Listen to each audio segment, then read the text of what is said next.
అదనపు ఆర్టీసీ బస్సుల కోసం సిపిఎం ధర్నా. గీతం కాలేజీ కేటాయించిన బస్సులు రద్దు చేయాలని జగ్గునాయుడు డిమాండ్. ప్రజల రవాణా అవసరాలకు తగినట్లు ఆర్టీసీ బస్సుల సంఖ్య పెంచాలని సిపిఎం విశాఖ జిల్లా కార్యదర్శి ఎం జగ్గునాయుడు డిమాండ్ చేశారు. పెరుగుతున్న జనాభాకు తగినట్లు ఆర్టీసీ బస్సుల సంఖ్య పెంచకపోవడంతో పేద సాధారణ ప్రజల ఉద్యోగులు, విద్యార్థులు, మహిళలు, వృద్ధులు, వికలాంగులు తీవ్రమైన ఇబ్బందులు పడుతున్నారని తెలిపారు. ప్రయాణికులు తీవ్ర ఇబ్బంది పడుతున్నారు. మహిళలు, పురుషులు, వికలాంగులు, పిల్లలు, సీనియర్ సిటిజన్లు ఇలా అనేక ప్రయాణికులు కూడా బస్సులు పూర్తిగా లేకపోవడం వల్ల చాలా ఇబ్బంది పడుతున్నారు. విద్యార్థులు సకాలంలో కాలేజీలకి విద్యార్థులు వెళ్ళలేకపోతున్నారు.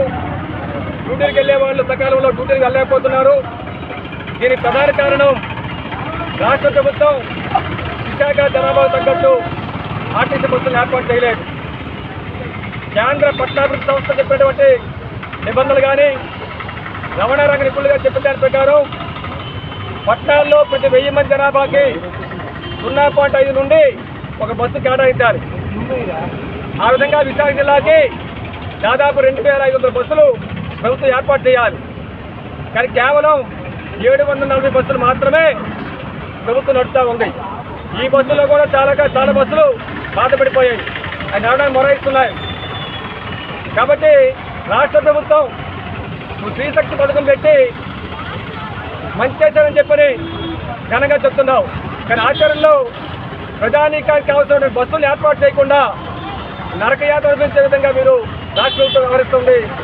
కాబట్టి చంద్రబాబు నాయుడు గారు, పవన్ కళ్యాణ్ గారు వెంటనే జోక్యం చేసుకుని జిల్లా ప్రజానీకం తాలూకు అవసరాలు తగ్గట్టుగా ఆర్టీసీ బస్సుల్ని 1760 నూతన బస్సులు కొనుగోలు చేసి వెంటనే నడపాలని చెప్పని మేము డిమాండ్ చేస్తూ ఉన్నాం. ఒక పక్క ప్రధానిక బస్సులు లేక ఇబ్బంది పడుతుంటే విశాఖపట్నం ఎంపీ శ్రీభరత్ జీతం సంస్థకి ఆర్టీసీ 27 బస్సులు కేటాయించింది. ఏమైనా ఎంపీ గారు పేదవాళ్ళ జీతం సంస్థ సేవ చేస్తూ ఉందా? 1,000 కోట్ల రూపాయలు వాళ్ళు విద్యుత్ చేస్తూ ఉన్నారు. బస్సు కొనుక్కోలేరా? ప్రభుత్వం వాళ్ళకి బస్సులు కేటాయిస్తుంది. బస్సులు తీసుకోవడం తప్పు, ప్రభుత్వం కేటాయించడం తప్పు.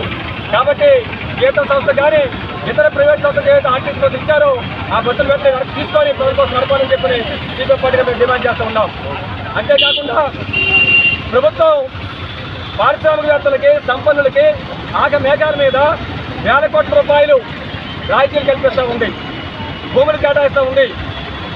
మాకు పట్టుకుతున్నారు. మేము ప్రపంచంలోనే విశాఖని అత్యున్నత నగరంగా తీర్చిదిద్దాలని పడ్డారు. కనీసం మహిళలకి, ప్రజలకి రవాణా సౌకర్యం సకాలంలో కల్పించలేదు. ఇది ఎలా ఎదుర్కొంటామో తెలుస్తున్నాం. కాబట్టి చెప్తున్న దానికి చేస్తున్న దానికి పూర్తి విరుద్ధంగా ఉంది. సాగుతుందండి, కాంపౌండ్ కనుక్కుంటా ఉండండి, అలా ఉన్న పరిస్థితి రోజు. కాబట్టి ప్రభుత్వం వెంటనే జోక్యం చేసుకొని 1700 బస్సులు ఏర్పాటు చేయాలి. కండక్టర్లు, డ్రైవర్లు, సిబ్బంది సంఖ్యను పెంచాలి.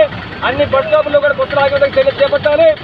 అదేవిధంగా విద్యార్థులకి, ప్రయాణికులకి డ్యూటీకి ఇబ్బంది రాకుండా అవసరం చర్యలు చేపట్టాలి.